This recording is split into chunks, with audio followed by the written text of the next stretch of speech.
Hello everyone, today I'll show you how to change a watermark color in a PDF file using Foxit PDF Editor. Open your PDF file.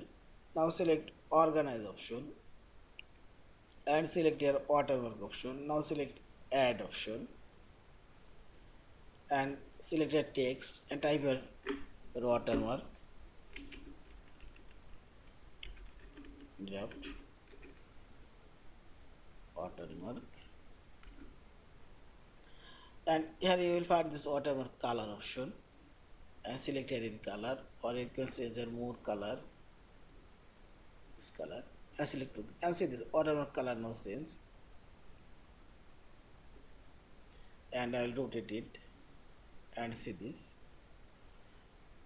and scale I will make it 70 and see this again change here watermark color, and this watermark opacity also you can increase or decrease, and simply select OK and see this watermark now apply all of these pages and watermark color now change. Now finally select the file option, save or save as in PDF file. Thank you for watching. Please subscribe, like, share and comments.